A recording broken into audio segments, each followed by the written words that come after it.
പത്തനംതിട്ട കോന്നി ഇളകളൂരിൽ വീടിന് തീപിടിച്ച് മരിച്ച മനോജിന്റെ വീട്ടിൽ വഴക്ക് പതിവാണെന്ന് അയൽക്കാർ. കഴിഞ്ഞ ദിവസവും മദ്യപിച്ച് വീട്ടിൽ പ്രശ്നങ്ങൾ നടന്നിരുന്നതായും നാട്ടുകാർ പറയുന്നു. വീട്ടിൽ ഫോറൻസിക് പരിശോധന നടത്തി പോലീസ്.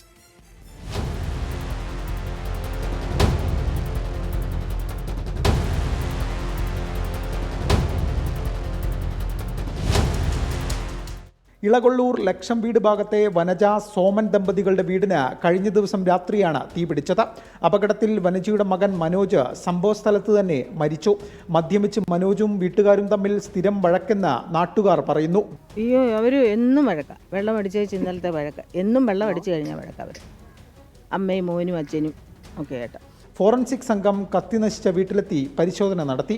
മദ്യലഹരിയിൽ മനോജ് തന്നെയാണ് വീടിന് തീവെച്ച് ജീവനൊടുക്കിയത് എന്ന സംശയം പോലീസിനുണ്ട്. എന്നാൽ ശാസ്ത്രീയ പരിശോധനാ ഫലം ഉൾപ്പെടെ വന്നാൽ മാത്രമേ ഇക്കാര്യം സ്ഥിരീകരിക്കാനാകൂ എന്ന് പോലീസ് വ്യക്തമാക്കുന്നു. മനോജിന്റെ അമ്മയുടെയും അച്ഛന്റെയും മൊഴി രേഖപ്പെടുത്തും. ഷോർട്ട് സർക്യൂട്ടാണോ അപകട കാരണമെന്നും പോലീസ് പരിശോധിക്കുന്നുണ്ട്. അതേസമയം മനോജിന്റെ മൃതദേഹം പോസ്റ്റ്മോർട്ടം നടപടികൾ പൂർത്തിയാക്കി ഇന്ന് ബന്ധുക്കൾക്ക് വിട്ടു നൽകും. 24 പത്തനംതിട്ട.